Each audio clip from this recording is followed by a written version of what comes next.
নবী হে, যারা সত্য বাস্তবিক ওজোর উপস্থাপন করছে আপনার সামনে এসে, তাদেরকে বলুন পথ তোমাদের সামনে দুইটা।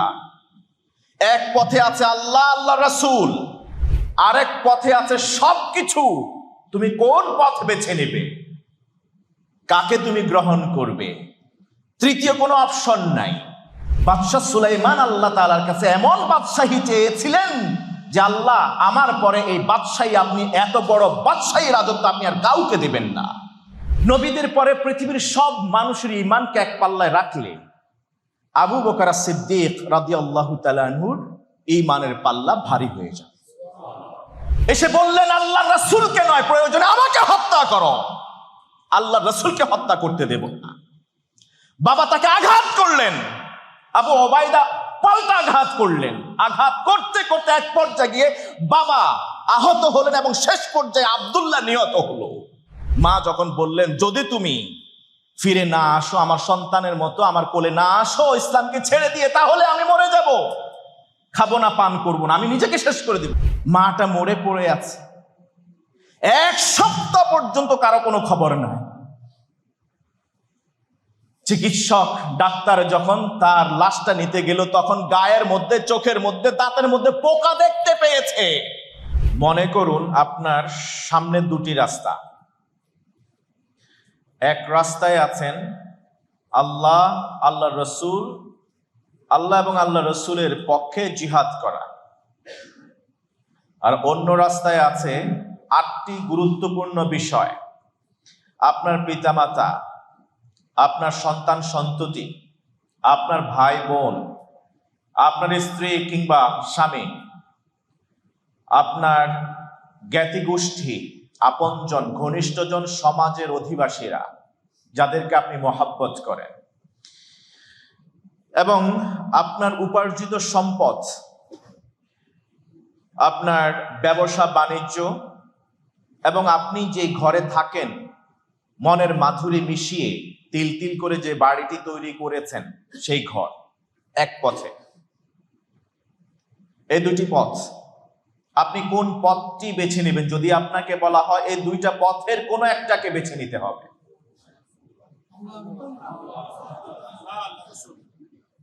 ভেবেচিন্তে বলছেন? এত সোজা?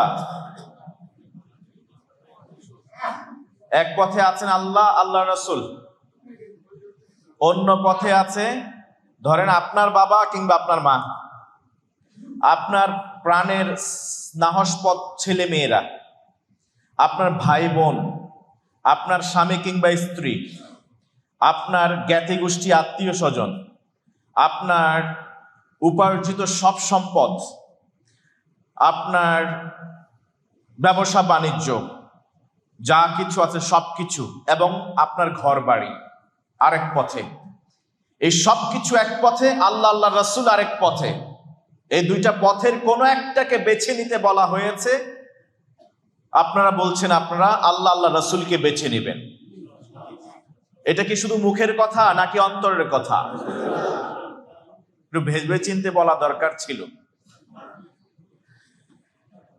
ঠিক এই অপশনটাই আল্লাহ তাআলার নির্দেশনায় নবীজি মুহাম্মদুর রাসূলুল্লাহ সাল্লাল্লাহু আলাইহি ওয়াসাল্লাম ১৫০০ বছর আগে প্রায় মক্কা থেকে যখন মদিনায় হিজরত করতে বলা হলো সাহাবীদেরকে, সেই সময় তিনি এই অপশন দুটি দিয়েছিলেন। যখন বলা হলো মক্কা ছেড়ে মদিনায় চলে যেতে হবে, তখন সাহাবীদের কেউ কেউ এসে সত্য বাস্তব কথা এসে বললেন, ওজোর উপস্থাপন করলেন। ইয়া রাসূলুল্লাহ, ঘরে আমার মা অসুস্থ, আমি মাকে ছেড়ে কিভাবে যাব? আরেকজন এসে বললেন, ইয়া রাসূলুল্লাহ, আমার বাবা বৃদ্ধ, আমাকে ছাড়া চলতে পারেন না, তাকে কে খাওয়াবে? একজন এসে বললেন, ইয়া রাসূলুল্লাহ, আমার এই ছোট ছোট কলিজার টুকরা সন্তান, তাদের মা, এদেরকে রেখে আমি কিভাবে যাব? তারা তো আমাকে যাওয়ার পথে বাধা হয়ে দাঁড়িয়েছে।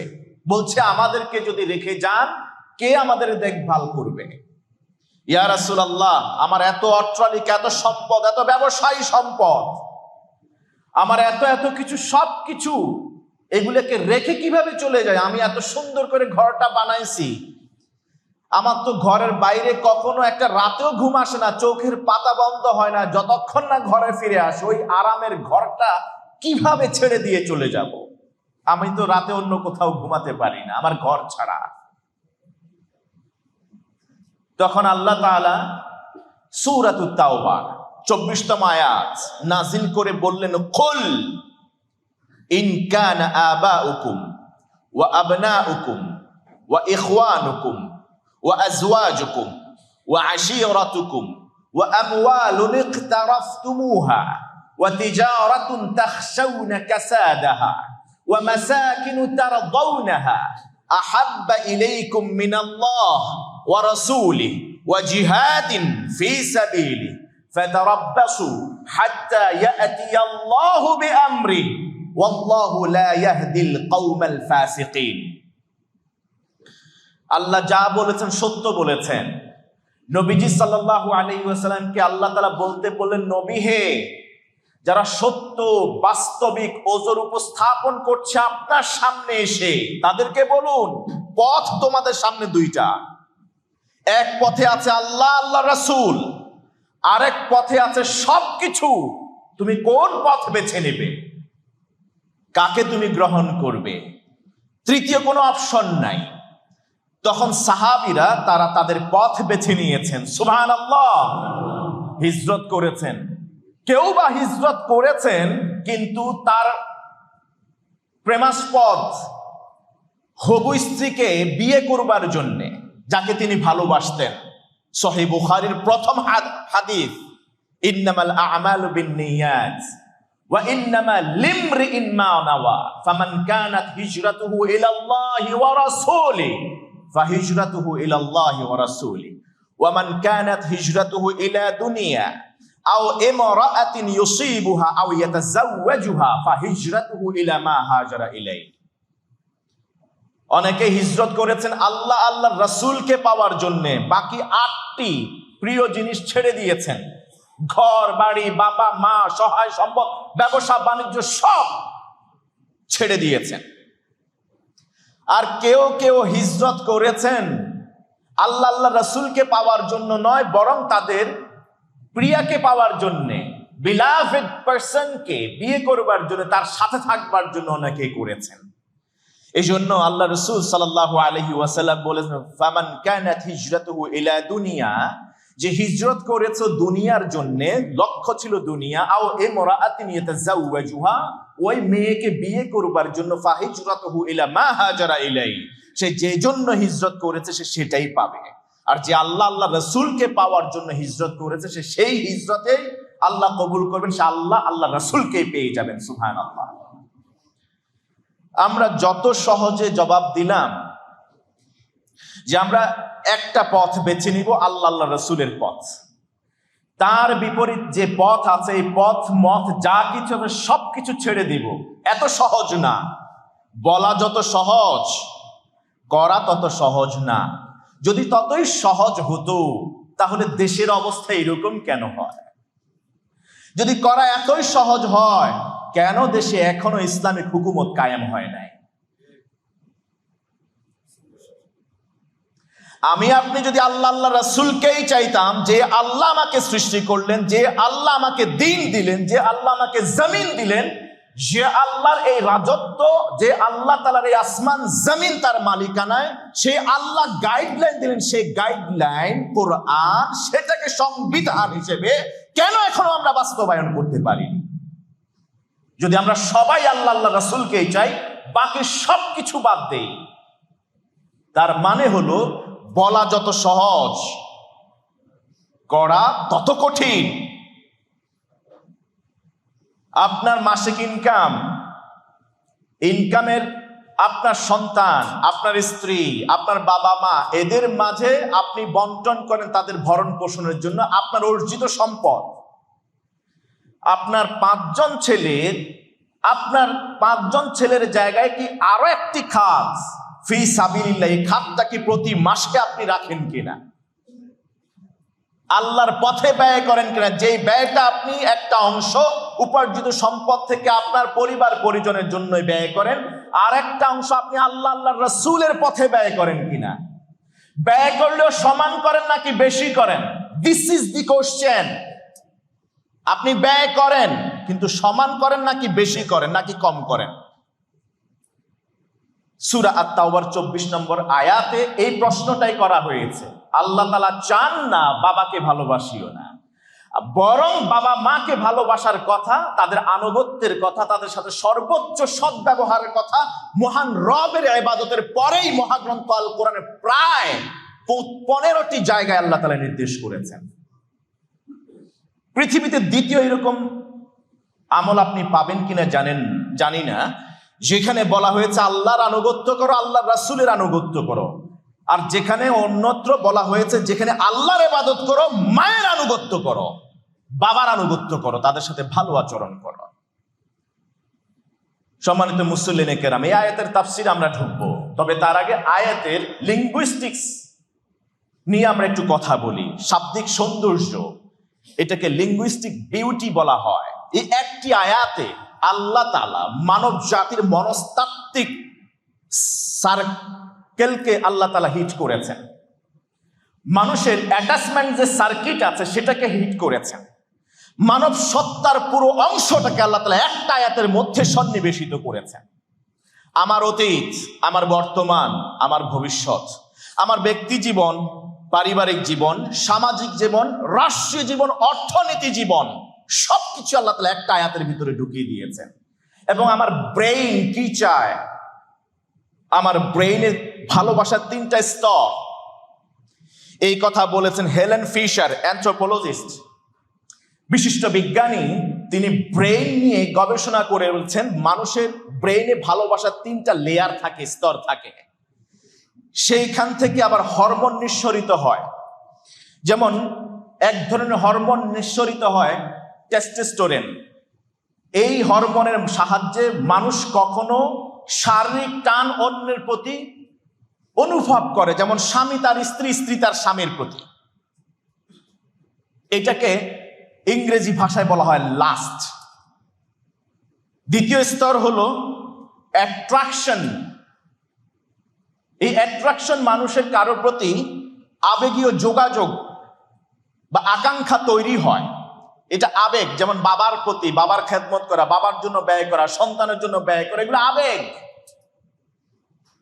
এই আবেগ তৈরি হয় যখন আমাদের শরীর থেকে ডোপামিন হরমোন নিঃসরিত হয়। এটা ব্রেনের আরেকটি স্তর। এবং তৃতীয় ও লাস্ট স্তর হলো অ্যাটাচমেন্ট, যেটার পেছনে রয়েছে অক্সিটোসিন হরমোনের নিঃসরণ। এর মাধ্যমে মানুষ গভীর একটা বন্ধনে জড়ায়, যে যার সম্পর্ক যত সুদৃঢ় মজবুত করতে চায় তার এই হরমোনটা তত বেশি নিঃসরিত হতে হয়। হরমোনটা যখনই, অক্সিটোসিন যখনই বেশি নিঃসরিত হবে, তখন মানুষের বন্ধন আরো সুদৃঢ় হবে। এই যে মানুষের ব্রেইনের ভালোবাসার 3টা স্তর, লাস্ট, অ্যাট্রাকশন, অ্যাটাচমেন্ট, এই 3টাই দেখেন এই আয়াতের ভেতরে আছে। আপনার বাবা মা, আপনার সন্তান সন্ততি, আপনার ভাই বোন, আপনার স্বামী কিংবা স্ত্রী, আপনার উপার্জিত সম্পদ, আপনার ব্যবসা বাণিজ্য, আপনার তৈরি করা এই ঘর, এই সব কিছু কোনো না কোনো কিছুর প্রতি হয় আপনার লাস্ট আছে, অথবা অ্যাট্রাকশন আছে, অথবা অ্যাটাচমেন্ট আছে।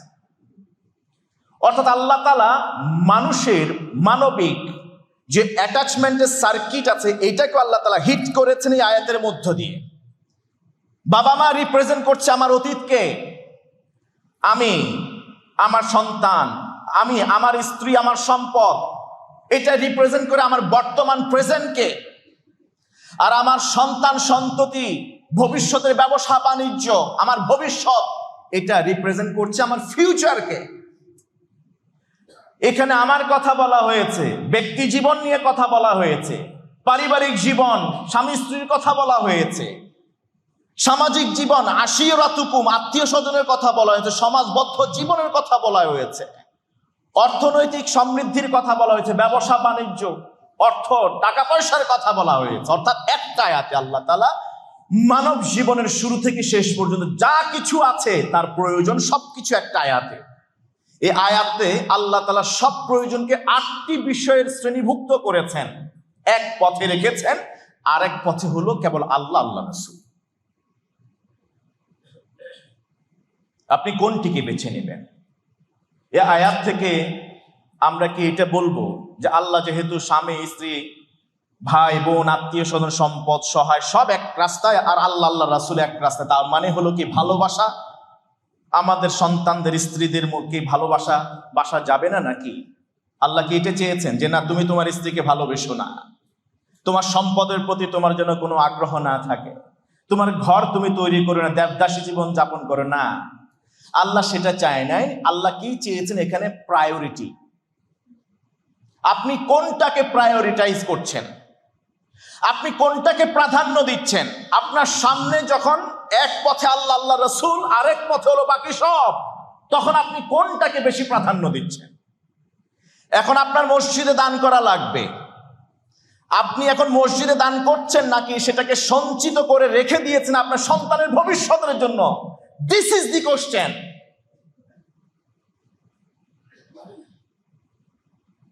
এখন সত্য কথা বলতে হবে আল্লাহ আল্লাহ রসুলের পক্ষে। সত্য বললে আপনার চাকরি চলে যাবে, ব্যবসায় লস হবে, আপনার হয়তোবা পদটা পর্যন্ত চলে যাবে। এখন আপনি কোনটাকে বেছে নেবেন? আল্লাহ বলেন নাই তুমি পদ ছেড়ে দাও, আল্লাহ বলেন নাই তুমি পদের প্রতি আগ্রহী হইও না। আরে বাদশাহ সুলাইমান আল্লাহ তাআলার কাছে বাদশাহী চেয়েছেন, বাদশাহ সুলাইমান আল্লাহ তাআলার কাছে এমন বাদশাহী চেয়েছিলেন যে আল্লাহ আমার পরে এই বাদশাহী, আপনি এত বড় বাদশাহী রাজত্ব আপনি আর কাউকে দিবেন না। নবীজি সাল্লাল্লাহু আলাইহি সাল্লামকে আল্লাহ তাআলা দোয়া শিখিয়ে দিয়েছিলেন যেন তিনি সুলতানান নাসিরা, রাষ্ট্র শাসক হতে পারেন। আল্লাহ তো সেগুলোকে উপেক্ষা করতে বলেন না, বরং বলেছেন ওয়ালা তানসা নাসিবাকা মিনাদ দুনিয়া, দুনিয়ার অংশ তোমরা ছেড়ে দিও না। দোয়াতে আমাদেরকে সব সময় স্মরণ করিয়ে দেয়া হয় রব্বানা আতিনা ফিদ দুনিয়া হাসানা ওয়া ফিল আখিরাতি হাসানা, দুনিয়ার কল্যাণ আখিরাতের কল্যাণ। আমরা গুলিয়ে ফেলি। এখানে আল্লাহ তাআলা প্রায়োরিটি দিতে বলেছেন, আহাব্বা ইলাইকুম, তোমাদের কাছে অধিক প্রিয় হতে হবে আল্লাহ আল্লাহ রাসূল। যদি অধিক প্রিয় না হয় ফাতারাব্বাসু হাত্তা ইয়াতিয়াল্লাহু বিআমরি, অপেক্ষা করো আল্লাহর পরবর্তী নির্দেশনা আসার আগ পর্যন্ত। কেউ বললেন এখন তো হিজরত করছো না, তাফসীর গুলাতে লিখেছে হাত্তা ইয়াতিয়াল্লাহু বিআমরিহি বলতে কি বোঝানো হয়েছে এখানে? কেউ কেউ বলছেন তাফসীরে ব্যাখ্যায় যে এখন যাচ্ছ না মক্কা ছেড়ে, আরে মক্কা তো কিছুদিন পরে বিজয় হবে, তখন দেখো তোমাদের কি অবস্থা হয়, তোমরা কতটা অনুতপ্ত হও। আবার কেউ বলছেন যে না, এই আয়াতের শেষাংশের ব্যাখ্যা হলো এমন যে আল্লাহ আল্লাহ রসুলকে যদি সবকিছু চেয়ে বেশি পছন্দ করতে না পারো তাহলে অপেক্ষা করো, আল্লাহর আযাবের ধ্বংস হয়ে যাবে তোমরা। আল্লাহ তাআলা আমার কাছ থেকে প্রায়োরিটিটা চান। যখন এই দুইটা পথ আমার মুখোমুখি দাঁড়িয়ে যাবে আমার সামনে, তখন আমি কোনটাকে বেছে নেব? বলেন না। এখন আওয়াজ একটু কমে গেছে, পারবেন? সত্যি পারবেন? বুকে হাত দিয়ে বলতেছেন? আরেকটা কোশ্চেন দিয়ে আমরা আমাদের তাফসীরের দিকে ফিরে যাই। ভালোবাসা কি পরিমাপ করা যায়? কিন্তু আল্লাহ তাআলা তো এখানে বললেন সবকিছুর চেয়ে বেশি ভালোবাসার জন্য। সে সবকিছুর চেয়ে বেশি ভালোবাসতে হলে এটা তো পরিমাপযোগ্য হতে হবে। আমি কিভাবে কম্পেয়ার করব যে না আমি আমার সন্তানের চেয়ে আল্লাহকে বেশি ভালোবাসি? ইব্রাহিম আলাইহিস সালাম যেমনি ভাবে ইসমাইলের চেয়ে নিজের সন্তানের চেয়ে আল্লাহকে বেশি ভালোবেসেছিলেন, আমি কিভাবে বুঝবো? ভালোবাসা পরিমাপ করা যায়, কিন্তু সেটা ইট বা বাটখারা দিয়ে পরিমাপ করা যায় না। সেটা ডিজিটাল ওয়েটিং মেশিনে কিংবা নিক্তি দিয়ে এটাকে ওজন করা যায় না, পরিমাপ করা যায় না। এটাকে পরিমাপ করা যায় তুলনা দিয়ে, প্রায়োরিটি দিয়ে। আপনি ভালোবাসাটাকে তুলনা করতে পারেন, পরিমাপ যোগ্য করে তুলতে পারেন আপনার প্রায়োরিটি বেসিসে। আপনি বিপদে পড়বেন, সবার আগে কার কথা মনে পড়লো? আপনি কোনো কাজ শুরু করতে গেলেন, সবার আগে কার কথা মনে পড়লো? আপনি যখন কোনো পদ পাইলেন, সবার আগে কার কথা মনে পড়লো? অনেক কোশ্চেন আছে, অনেক কোশ্চেন বাংলাদেশের পররাষ্ট্রমন্ত্রীকে নিয়ে, ডক্টর খলিলুর রহমান, অনেক কোশ্চেন আছে। কিন্তু যখন ওনাকে ইউএনের জেনারেল অ্যাসেম্বলির সভাপতি ঘোষণা করা হলো, তিনি তখন সবার আগে, বাস্তবিক আমরা যেটা দেখেছি, দুহাত তুলে মুনাজাত করেছেন। সবার আগে কাকে স্মরণ করেছেন? অন্যগুলো বাদ দেন, অনেক কোশ্চেন আছে। আপনি যখন বড় কোনো পদ পাইলেন, সবার আগে কাকে স্মরণ করলেন? আপনি যখন পৃথিবীতে আসছেন, প্রতি বছর এই জন্মদিন আসে, সেই দিন আপনি কাকে স্মরণ করেন? না, আপনি তো আতশবাজি করেন, কেক কাটেন, আপনি আলো জ্বালান, ডিজে পার্টির ব্যবস্থা করেন।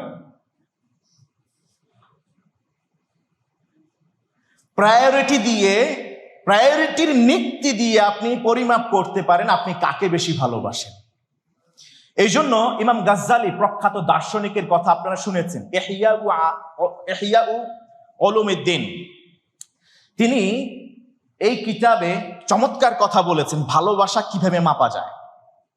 তিনি বললেন, মান আহাব্বা শাইআন, কেউ যদি কোনো কিছুকে ভালোবাসে, আসারাহু আলা গায়রি, সে ওই ভালোবাসার পাত্রটাকে সবকিছুর উপরে প্রাধান্য দেয়, সবার আগে তার কথা স্মরণ করে, সবার আগে।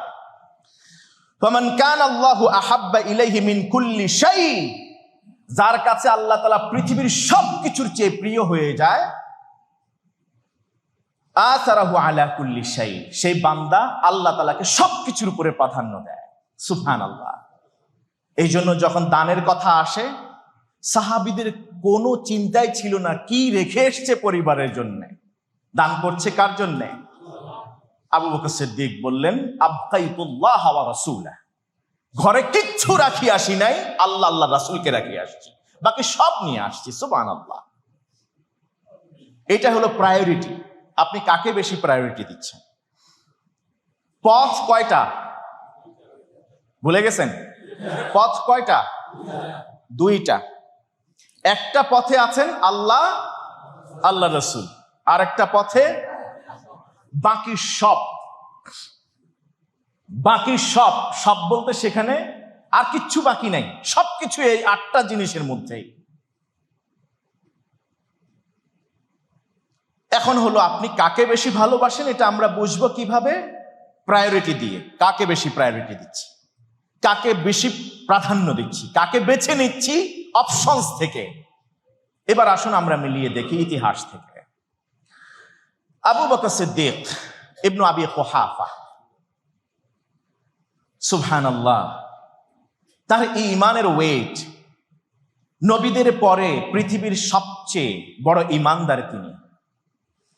নবীদের পরে পৃথিবীর সব মানুষের ঈমানকে এক পাল্লায় রাখলে আবু বকর সিদ্দিক রাদিয়াল্লাহু তাআলা আনহুর ঈমানের পাল্লা ভারী হয়ে যায়। একা একদিকে সারা পৃথিবীর নবী রাসূলরা বাদ দিয়ে সব মানুষ আরেক পাল্লায়,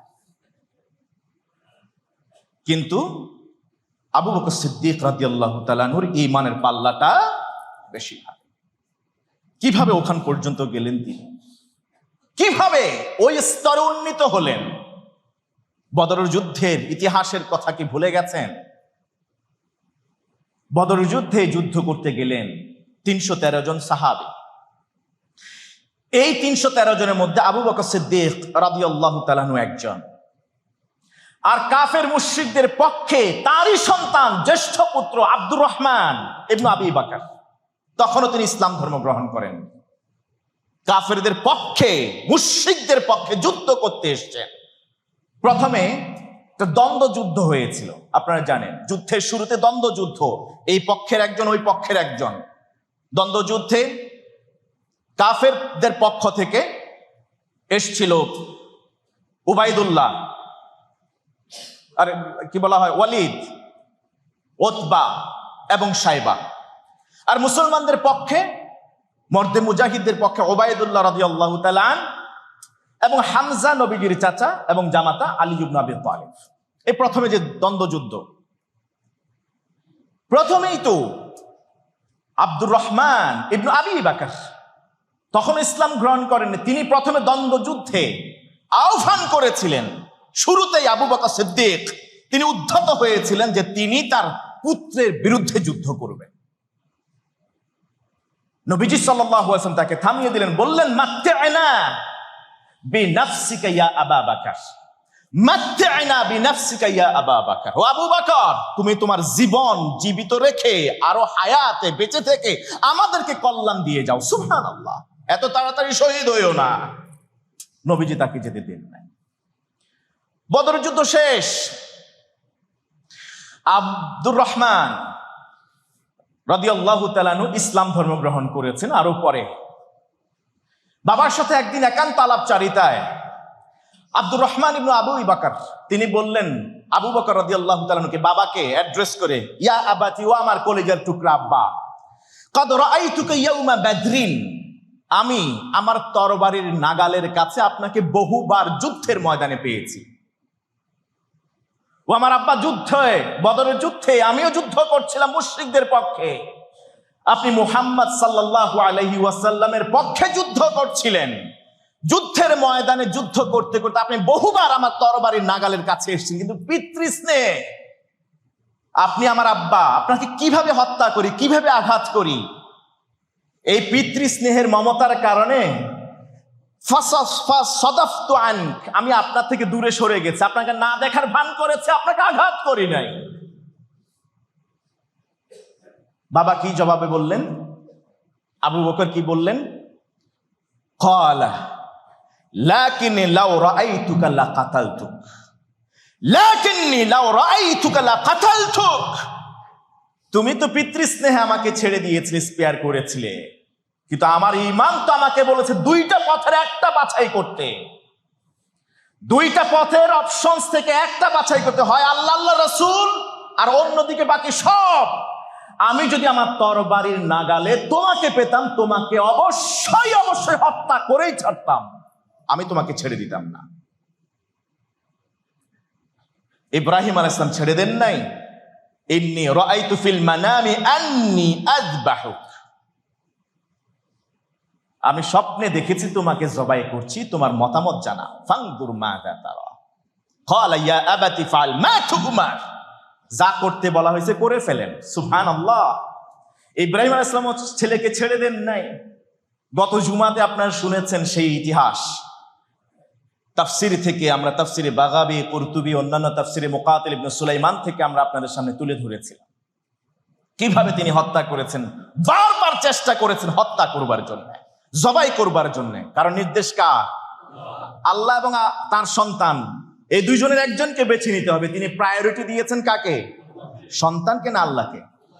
আবু বকর সিদ্দিক রাদিয়াল্লাহু তাআলা যুদ্ধের ময়দানে আল্লাহ এক পক্ষে, আল্লাহ রাসূল এক পক্ষে, অন্য পক্ষে হলো সন্তান, সন্তানকে প্রায়োরিটি দেন।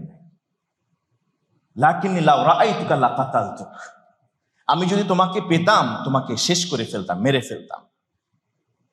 তারিখুল খুলাফা লিখেছেন ইমাম জালালউদ্দিন সুয়ুতি, আল ইসাবা ফি তাময়িজিস সাহাবা, হাফিজ ইবনুল হাজার আসকালানি, আল মুস্তাদরাক আলা সহিহাইন, ইমাম হাকিম নিশাপুরী, এইসব গ্রন্থে এই ঘটনা উদ্ধৃত হয়েছে। পথ কয়টা? কোন পক্ষে যাব আমরা? আল্লাহর পক্ষে, আল্লাহ রসুলের পক্ষে। সেই পথে যাব যেই পথে গিয়েছিলেন হযরত আবু উবাইদা ইবনুল জাররাহ রাদিয়াল্লাহু তাআলা। বদর যুদ্ধের আরেক কাহিনী, বদর যুদ্ধের কথা, যেখানে দুটা অপশন ছিল। এক পাশে আল্লাহ আল্লাহ রসুল, আরেক পাশে হলো বাবা, সন্তান ইসলাম ধর্ম গ্রহণ করেছেন। আগে দেখেছেন বাবা মুসলিম ছিলেন আবু বকর সিদ্দিক, সন্তান কাফিরদের দলে আব্দুর রহমান ইবনু আবি বকর। আর এবার দেখবেন আবু উবাইদা ইবনুল জাররাহ, জাররাহ হলো তার দাদার নাম, দাদার নামে প্রসিদ্ধ তিনি, কিন্তু আবু উবাইদা তিনি মুসলিম, ইসলাম ধর্ম গ্রহণ করেছেন। তার বাবা ছিলেন আব্দুল্লাহ আবু ওবাইদা আমির ইবনে আব্দুল্লাহ ইবনুল জাররাহ, তার পুরো নাম আবু আমির আবু ওবাইদা ইবনুল জাররাহ রাদিয়াল্লাহু তাআলা আনহু। বদরের যুদ্ধে আবু ওবাইদা ইবনুল জাররাহ রাদিয়াল্লাহু তাআলা আনহু, উনাকে বদরের যুদ্ধে দেখা গিয়েছে যে উনি যুদ্ধ করছেন। আবু ওবাইদা বাবা বারবার তাকে হত্যা করার জন্য আসছেন মুশরিকদের পক্ষ থেকে। তার বাবা আব্দুল্লাহ হত্যা করার জন্য ছেলেকে বারবার ধাওয়া করেছেন, কিন্তু ছেলেও বাবাকে হত্যা করতে দেন নাই। ছেলেও বাবা দেখে দেখে সরে গেছেন, বারবার সরে গেছেন। বাবা চেয়েছিলেন যুদ্ধের ময়দানে নিজের সন্তান যে মুসলিম বাহিনী হয়ে এসছে আবু ওবাইদাকে হত্যা করবেন, কিন্তু আবু ওবাইদা ইবনুল জাররাহ রাদিয়াল্লাহু তাআলা আনহু এটা বারবার উপেক্ষা করেছেন, এড়িয়ে গিয়েছেন, নিজেকে প্রোটেক্ট করেছেন, বাবা হত্যা করতে পারেন। কিন্তু যুদ্ধের এক পর্যায়ে গিয়ে দূর থেকে যখন দেখলেন আবু ওবাইদা তার বাবা আব্দুল্লাহ আল্লাহ রাসূলকে হত্যা করার জন্য যাচ্ছে, আবু ওবাইদা ইবনুল জাররাহ রাদিয়াল্লাহু তাআলা এবার দূর থেকে দৌড়ায় আসলেন, এসে বাবার সামনে পাহাড়ের মতো দাঁড়িয়ে গেলেন, এসে বললেন আল্লাহ রাসূলকে নয়, প্রয়োজনে আমাকে হত্যা করো, আল্লাহ রাসূলকে হত্যা করতে দেব না। বাবা তাকে আঘাত করলেন, আবু ওবাইদা পাল্টা আঘাত করলেন। আঘাত করতে করতে এক পর্যায়ে গিয়ে বাবা আহত হলেন এবং শেষ পর্যায়ে আব্দুল্লাহ নিহত হলো। বাবাকে সন্তান মেরে ফেলে দিয়েছে। যতক্ষণ আল্লাহ রাসূলের উপর তার আক্রোশ ছিল না, আল্লাহ রাসূলের দিকে চোখ তুলে তাকায় না, ততক্ষণ সন্তান টকবগে যুবক বাবাকে ছেড়ে দিয়েছেন, স্পেয়ার করেছেন। যখন আল্লাহ রাসূলকে আঘাত করতে উদ্ধত হলো, তখন আর সন্তান সেখানে টিকতে পারেন নাই। পথ দুইটা, হয় আল্লাহ আল্লাহ রাসূল নচেত বাবা। কাকে প্রায়োরিটি দিবে, কাকে ইসার করবে, কাকে বেশি প্রাধান্য দিবে? আবু ওবাইদা ইবনুল জাররাহ রাদিয়াল্লাহু আনহু বাবার উপর আক্রমণ করলেন, বাবাকে ওই সময় শেষ করে দিলেন। মহান আল্লাহ সুবহানাহু ওয়া তাআলা আরশে আজিম পর্যন্ত খবর পৌঁছে গেছে। জিবরিল আলাইহিস সালাতু ওয়াস সালাম মহাগ্রন্থ আল কোরআন সূরাতুল মুজাদালার 22তম আয়াত নিয়ে হাজির হয়ে গেছেন। সুবহানাল্লাহ। লা তাজিদু কওমান ইউমিনুনা বিল্লাহি ওয়াল ইয়াউমিল আখির ইউআদ্দুনা মান হাদ্দাল্লাহ ওয়া রাসূলাহু লা তাজিদু কওমান ইউমিনুনা বিল্লাহি ওয়াল ইয়াউমিল আখির, যারা আল্লাহ ও পরকালের প্রতি বিশ্বাস আস্থা রাখে, নবী হে তাদেরকে আপনি আল্লাহ ও তার রাসূলের বিরোধিতাকারীদের প্রতি ভালোবাসা পোষণ করতে দেখবেন না। ওয়ালাউ কানু আবাআহুম আও আবনাআহুম, চাই তারা তাদের বাপ হোক, চাই তাদের সন্তান হোক, চাই তাদের ভাই হোক, চাই তাদের আত্মীয় স্বজন জ্ঞাতি গোষ্ঠী যেই হোক না কেন, যারা আল্লাহ আল্লাহ রাসূলের সাথে বিরোধিতা করে, শত্রুতা করে, আপনি ওই ঈমানদারদেরকে তাদেরকে ভালোবাসতে দেখবেন, যদিও তারা তাদের বাপ। আবু ওবাইদা ইবনুল জাররাহ বেছে নিলেন কাকে? বাবাকে না আল্লাহ রাসূলকে? আল্লাহ রাসূলকে বেছে নিলেন। ইমাম তাবারি জামিউল বায়ান তাফসীর তাবারিতে এই আয়াতের শানে নজুল হিসেবে লিখেছেন এই ঘটনা। হাফেজ ইবনে কাসির তাফসীর ইবনে কাসিরে লিখেছেন, বাইহাকী সুনানে কুবরাতে এই ঘটনা নকল করেছেন। পথ কয়টা? তৃতীয় কোনো পথ আছে? বিশ্বাস করেন তো? আরেকটি ঘটনার দিকে আমরা এগিয়ে যাই। উতবা ইবনে রাবিয়া, অমুসলিম, মুশরিক, কাফির, তার পুত্র আবু হুযাইফা রাদিয়াল্লাহু তাআলা আনহু, তিনি মুসলিম শিবিরে, বদর যুদ্ধের কথা। আবু হুযাইফা রাদিয়াল্লাহু তাআলা আনহু তার এগেইনস্টে কাফেরদের সৈন্য আছে, তারই বাবা উতবা ইবনে রাবিয়া। যুদ্ধ হলো, যুদ্ধে উতবা নিহত হয়েছে, মারা গেছে। যুদ্ধ শেষ, বদরের যুদ্ধ শেষ। নবীজি সাল্লাল্লাহু আলাইহি ওয়াসাল্লাম বদরের যুদ্ধে নিহত কাফেরদের লাশগুলাকে জমা করতে বললেন। জমা করার পরে তিনি বললেন, কালিবে বাদর, বদরের প্রান্তরে একটা কুয়া আছে, সেই কুয়াটা এখনো আছে, দেখবেন আপনারা। সেই কুয়ার কাছে গেলেন, বললেন এই কুয়াতে ফেলে দিতে। তো যখন এক এক করে লাশগুলাকে সে কালিবে বাদারে কুয়াতে ফেলে দেওয়া হচ্ছিল কালিবে, তখন হযরত আবু হুযায়ফা রাদিয়াল্লাহু তাআলা তাকিয়ে দেখছেন একটু অদূরে দাঁড়িয়ে আছেন। যখন তার বাবার লাশটাকে টেনে নিয়ে আসা হচ্ছে, উতবা ইবনে রাবিয়ার লাশটাকে, তখন তার চেহারায় একটু মলিনতা দেখলেন আল্লাহ রাসূল সাল্লাল্লাহু আলাইহি ওয়াসাল্লাম রাহমাতুল লিল আলামিন। যখন দেখলেন যে এ তো উতবা ইবনে রাবিয়া, তে তো মারা গিয়েছে, তারই সন্তান মুসলিম শিবিরের পক্ষে মর্দে মুজাহিদের মতো যুদ্ধ করেছে, আবু হুযায়ফা দাঁড়িয়ে আছেন। ছেলের চেহারার দিকে একবার নজর করলেন, রাহমাতুল লিল আলামিন। ছেলের মনের অবস্থা কি বোঝার চেষ্টা করলেন। মনের অবস্থা প্রতিফাত হলো, রিফ্লেক্ট করলো তার চেহারায়। চেহারাটা একটু মলিন হয়ে গেল। রাসূলুল্লাহ সাল্লাল্লাহু আলাইহি ওয়াসাল্লাম সাথে সাথে বললেন, লাআল্লাকা কাদ দাখালাকা মিন শাআনি আবিকা শাই'ন। ও আবু হুযায়ফা, আমার মনে হচ্ছে সম্ভবত তোমার বাবার কোনো কারণে তোমার মনে কষ্টের উদ্রেক হয়েছে, কিংবা কোনো খটকা আছে মনে হয় তুমি। আমি দেখতে পাচ্ছি বিষয়টা কি এইরকম। সন্তান আবু হুযায়ফা, সবাই মনে করেছিল যে বাবাটাকে মেরে ফেলা হলো, হয়তোবা এই জন্য তিনি ব্যথিত, কষ্টে আছেন, বা কুয়ায় ফেলে দিচ্ছে এই জন্য তিনি কষ্ট পেয়েছেন। আবু হুযায়ফা রাদিয়াল্লাহু তাআলা তিনি বললেন, লা ওয়াল্লাহি মা শাকাকতু ফি আবি ওয়ালা ফি মাসরাইহি। ও আমার প্রিয় রাসূল, আল্লাহর কসম করে বলছি, আমার আব্বা নিহত হয়েছে কিংবা আমার আব্বাকে ফেলে দেওয়া হচ্ছে, এই জন্য আমার মন খারাপ না।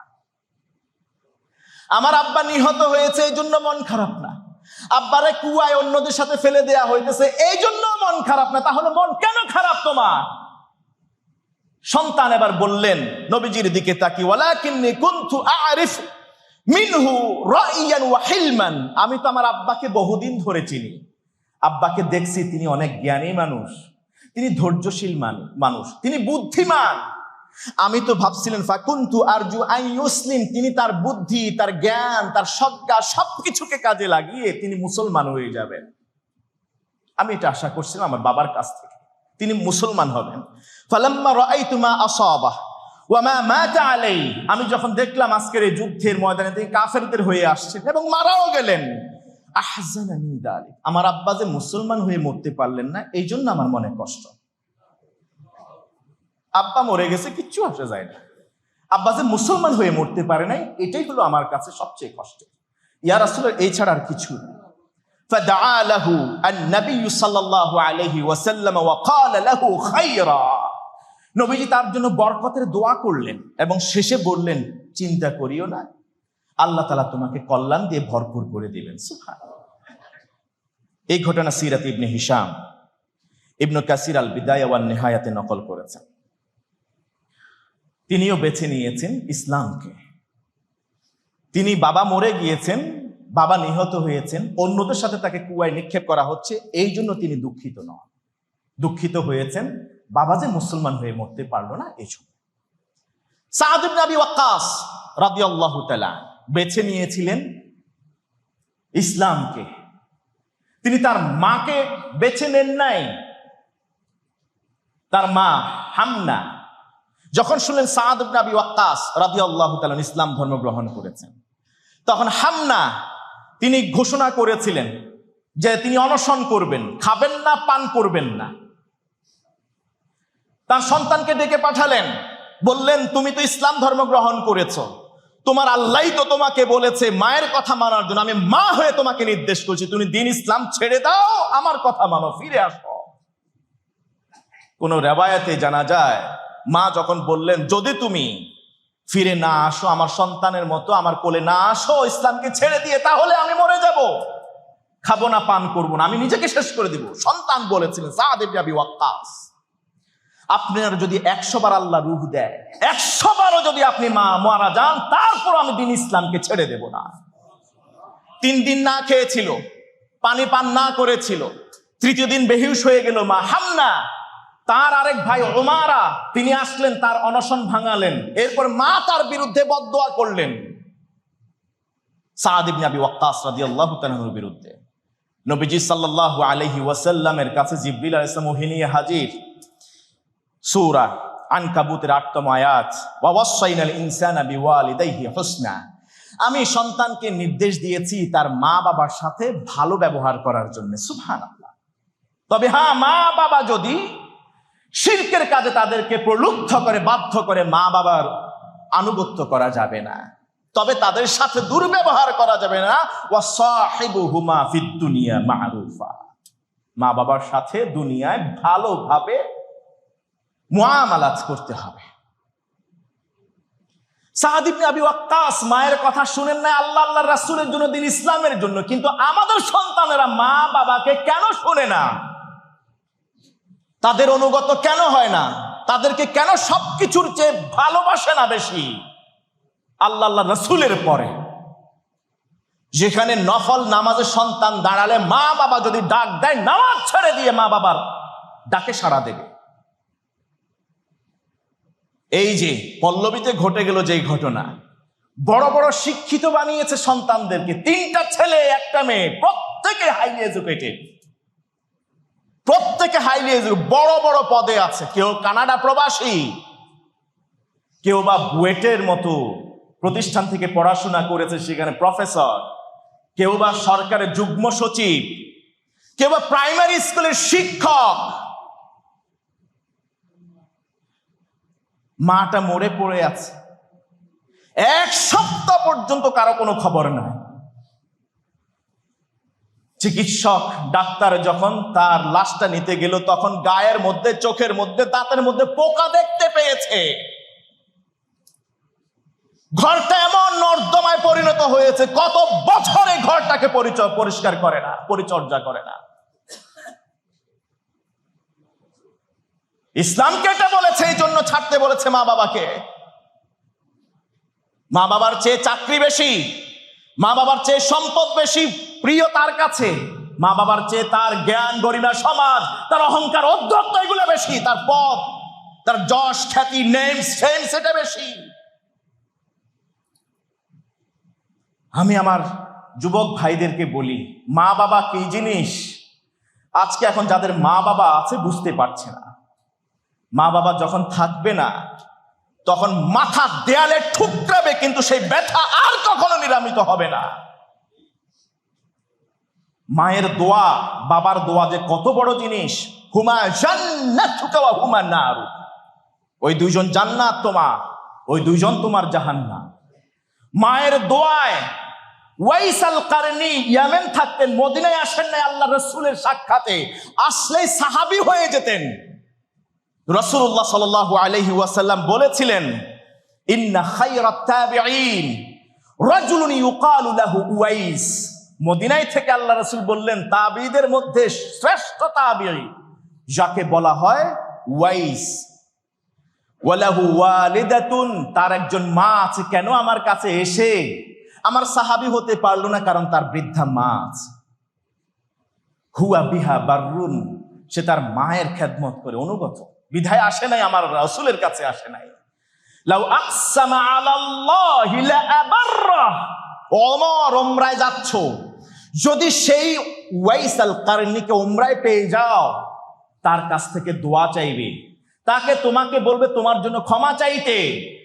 মনে রাখবে, লাউ আকসামা আলাল্লাহি লা আবাররা। এই ওয়াইস মায়ের খেদমত করতে করতে এমন পর্যায়ে পৌঁছে গেছে, আল্লাহ তাআলাকে যদি কসম করে সে কোনো কিছু বলে, আল্লাহ তাআলা সেই দোয়া তার ফেরত দেয় না।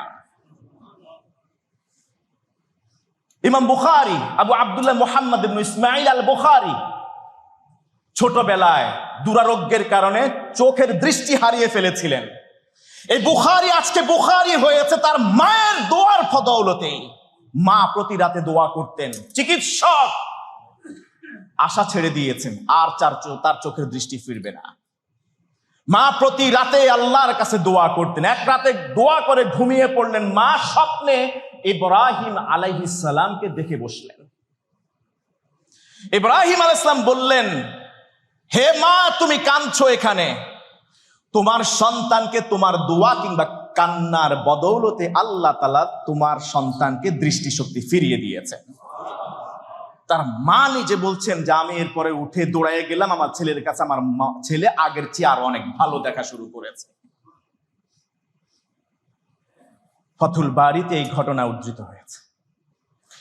মায়ের বদদোয়ার কারণে জুরাইজ যত বড় ইবাদতকারী হন না কেন, যত বড় আপনি নেমস এন্ড ফেমসের অধিকারী হন না কেন, যত পদধারী হন না কেন, কিচ্ছু টিকবে না। এই সফলতা, বিশ্বাস করেন, সফলতা নয়।